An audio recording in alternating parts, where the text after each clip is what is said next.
नमस्कार मित्रांनो, मी आर्यन. मी पुण्यात राहतो. मोठमोठ्या इमारती, गाड्यांचा आवाज, दिवसभरची गर्दी हे सगळं माझ्यासाठी रोजचं आहे. पण दरवर्षी सुट्टी लागली की मी आणि बाबा गावाकडे जायचो.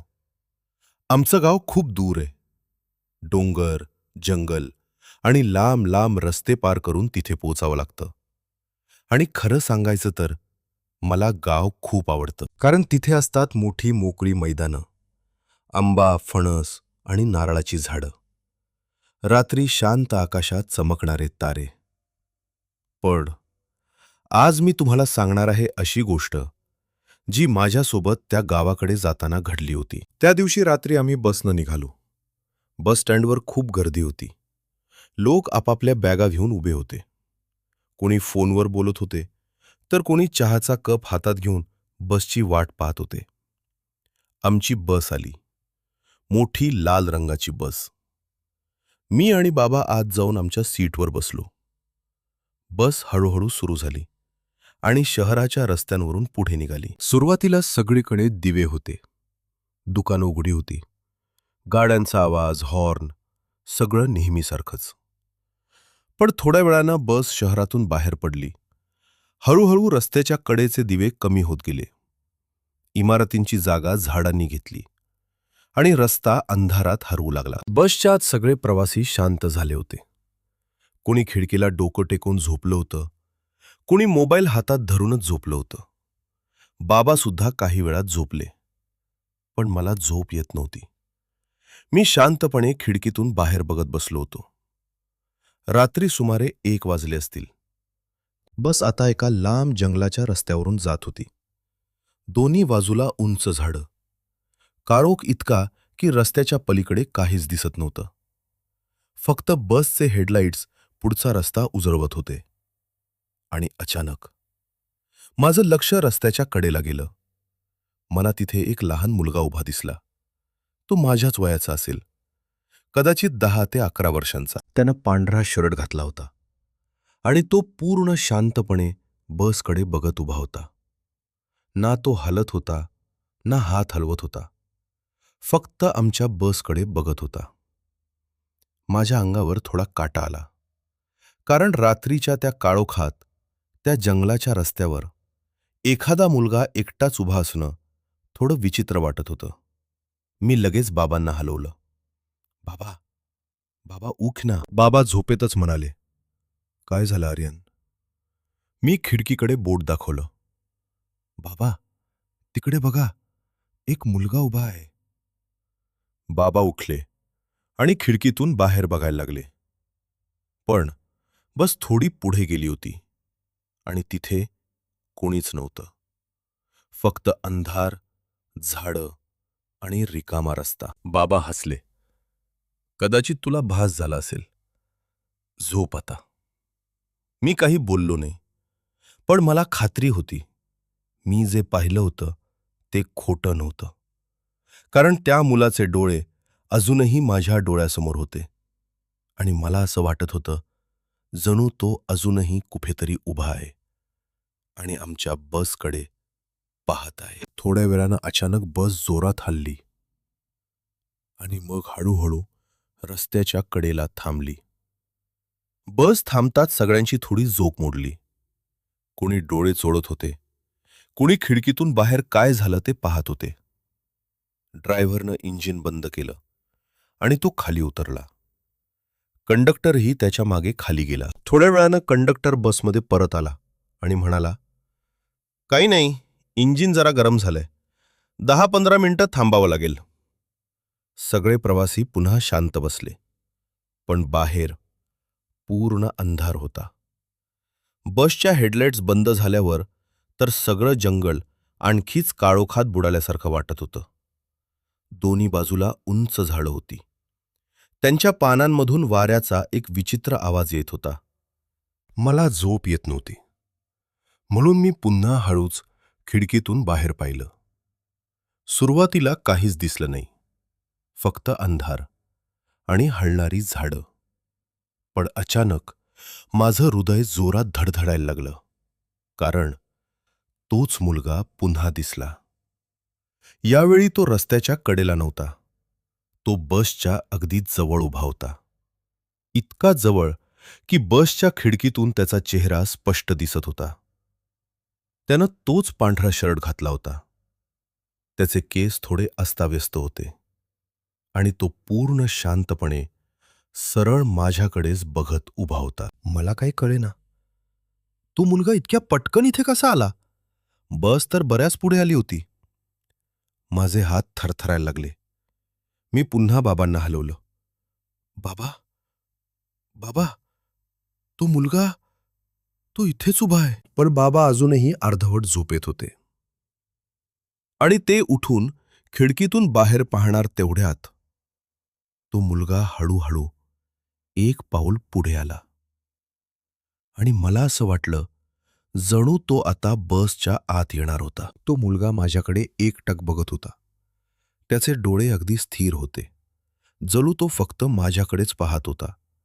बसच्या खिडकीच्या काचेतून त्याचा चेहरा अंधारात थोडा अस्पष्ट दिसत होता.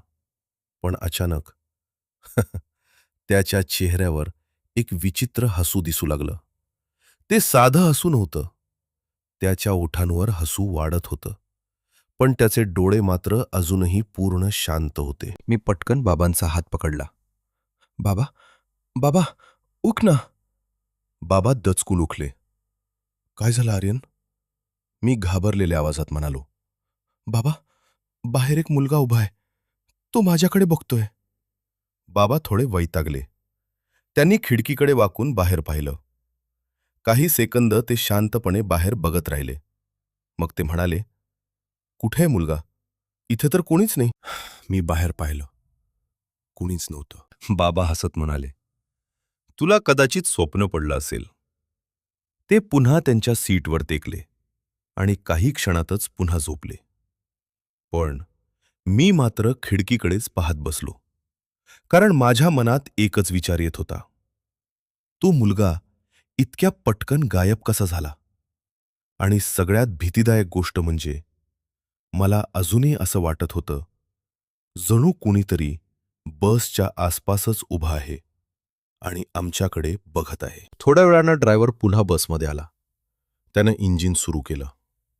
बसचा आवाज पुन्हा जंगलात घुमू लागला आणि बस हळूहळू रस्त्यावर पुढे निघाली. मी मात्र अजूनही थोडा घाबरलो होतो. म्हणून मी डोळे बंद करून झोपायचा प्रयत्न करू लागलो. काही नाही, तो फक्त माझा भास असेल. मी मनातच स्वतःला समजावत होतो. बसच्या इंजिनचा आवाज, खिडकीतून येणारा थंड वारा. हळूहळू मनात झोप यायला लागली. पण अचानक माझ्या कानाजवळ एक हळू आवाज आला. इतका हळू जणू कोणीतरी अगदी माझ्या बाजूलाच उभं होतं. तो आवाज म्हणाला, आर्यन, खाली ये. मी दचकून डोळे उघडले. आजूबाजूला सगळे प्रवासी शांत होते. बाबा अजूनही झोपले होते. मी बसच्या आत नजर फिरवली. आणि मग माझं लक्ष बसच्या शेवटच्या सीटवर गेलं. तिथे कोणीतरी बसलं होतं. बसच्या अंधारात त्याचा चेहरा नीट दिसत नव्हता. पण जेव्हा बस एका वळणावरून गेली आणि बाहेरच्या लाईटचा प्रकाश आत आला, तेव्हा मला स्पष्ट दिसलं. तोच मुलगा. तो शांतपणे शेवटच्या सीटवर बसला होता. माझे हात थरथरायला लागले. कारण मला एक गोष्ट आठवली. बस थांबली तेव्हा कोणीही बसमध्ये चढलं नव्हतं. मग हा मुलगा बसच्या आत आला तरी कसा? तो मुलगा हळूहळू चालायला लागला. एक पाऊल, मग दुसरं. बसच्या सीटच्या मधल्या रस्त्यानं तो माझ्याकडे चालत येत होता. प्रत्येक पाऊल टाकताना बसच्या अंधारात त्याची सावली हलत होती. मी लगेच बाबांचा हात पकडला आणि त्यांना घट्ट धरलं. बाबा, बाबा, उठ ना. मी हळू आवाजात म्हणालो. पण बाबा अजूनही गाढ झोपले होते. बस हलत होती. इंजिनचा आवाज येत होता. पण त्या क्षणी मला फक्त एकच गोष्ट दिसत होती. तो मुलगा, जो हळूहळू माझ्याकडे चालत येत होता. तो आता अगदी जवळ आला होता. फक्त 2 सीट अंतरावर. आणि अचानक बस एका खड्ड्यातून गेली. बस जोरात हलली. मी काही क्षणासाठी डोळे मिटले आणि जेव्हा मी पुन्हा डोळे उघडले, तो मुलगा पुन्हा गायब झाला होता. पण माझ्या कानाजवळ पुन्हा एक आवाज आला. आर्यन, मी अजूनही इथेच आहे. बसच्या खिडकीतून सूर्याचा हलका प्रकाश आत येत होता. डोंगर, झाडं आणि छोट्या छोट्या घरांची गावं दिसायला लागली. कंडक्टर मोठ्यानं म्हणाला, पुढचा स्टॉप भोगोली. माझं गाव जवळ आलं होतं, पण माझ्या मनात मात्र अजूनही रात्रीचं ते सगळं फिरत होतं. आम्ही चालत चालत घरी पोचलो. घराच्या अंगणात आजोबा बसले होते. मला पाहताच ते हसले. अरे आर्यन आला, कसा आहेस? मी त्यांना मिठी मारली. थोड्या वेळानं मी आजोबांना सगळी गोष्ट सांगितली. बस, जंगलाचा रस्ता, तो पांढरा शर्ट घातलेला मुलगा. आजोबा खोल श्वास घेत म्हणाले, त्या जंगलाच्या रस्त्यावर 10 वर्षापूर्वी एका मुलाचा अपघात झाला होता. तो मुलगा रात्री रस्ता ओलांडत होता आणि एका बसनं त्याला धडक दिली. कोणी त्याला वाचवू शकलं नाही. तेव्हापासून गावातले लोक म्हणतात, कधीकधी रात्री त्या जंगलाच्या रस्त्यावर एक लहान मुलगा उभा दिसतो. त्या दिवशी दिवसभर मी गावात फिरत होतो. आजोबांच्या घराच्या मागे मोठं आंब्याचं झाड होतं. थोडं पुढे एक जुनी विहीर आणि दूरपर्यंत पसरलेली शेती. दिवसा सगळं खूप छान वाटत होतं. पण रात्री गावात जास्त लाईट नव्हते. फक्त काही घरांच्या बाहेर पिवळे दिवे लागले होते. बाकी सगळीकडे गडद अंधार. मी आणि बाबा जेवून झोपायला गेलो. आजोबांचं घर थोडं जुनं होतं. मोठ्या लाकडी खिडक्या आणि वाऱ्यामुळे कधीकधी त्या कर्कश आवाज करायच्या. मी बाबांच्या शेजारी झोपलो. सुरुवातीला मला झोप येत नव्हती, कारण माझ्या डोक्यात अजूनही त्या बसमधला मुलगा फिरत होता. मी स्वतःला समजावत होतो, काही नाही, ते फक्त स्वप्न होतं. हळूहळू मला झोप लागली. पण अचानक रात्री सुमारे 2 वाजता माझी झोप उडाली, कारण बाहेरून कुणीतरी हळू आवाजात हाक मारत होतं. आर्यन. मी डोळे उघडले. खोली पूर्ण अंधारात होती. मला वाटलं कदाचित मी स्वप्न पाहिलं असेल. पण पुन्हा तोच आवाज आला. यावेळी थोडा स्पष्ट. आर्यन, बाहेर ये. तो आवाज घराच्या बाहेरून येत होता. मी उठलो आणि खिडकीकडे पाहिलं. बाहेर अंगणात हलका चांदणं पडलं होतं आणि त्या चांदण्यात मला एक लहान मुलगा उभा दिसला. त्यानं हळूच हात वर केला आणि मला बाहेर यायला इशारा केला. त्या क्षणी माझे पाय जणू स्वतः चालायला लागले. मी हळूहळू दरवाजाकडे चालू लागलो. माझा हात दरवाजाच्या कडीवर गेला. पण तेवढ्यात माझ्या मागून आजोबांचा आवाज आला. आर्यन, थांब. मी दचकून मागे वळलो. आजोबा जागे होते. त्यांनी पटकन दिवा लावला. कुठे चाललास रात्री? मी थरथरत खिडकीकडे बोट दाखवलं. आजोबा, तू मुलगा बाहेर उभा आहे. आजोबा लगेच खिडकीकडे गेले. पण बाहेर कोणीच नव्हतं. फक्त रिकामं अंगण आणि हलणारी झाडं. आजोबांनी माझ्याकडे गंभीरपणे पाहिलं. मग ते हळू आवाजात म्हणाले, मी सांगितलं होतं ना, त्या मुलाचा आत्मा अजूनही त्या रस्त्याजवळ फिरतो. मी घाबरून विचारलं, पण तो इथे कसा आला? आजोबा काही क्षण शांत राहिले. मग त्यांनी एक भीतीदायक गोष्ट सांगितली.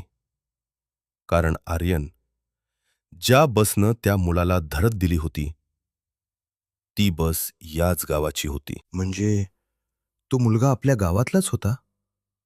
आजोबांनी हळूच मान हलवली. खोलीत काही क्षण पूर्ण शांतता पसरली. आजोबा हळू आवाजात म्हणाले, त्या मुलाचं नाव रोहन होतं. तो आमच्या गावातच राहत होता. खूप खोडकर, खूप हसरा मुलगा. सगळ्या गावाला तो खूप आवडायचा.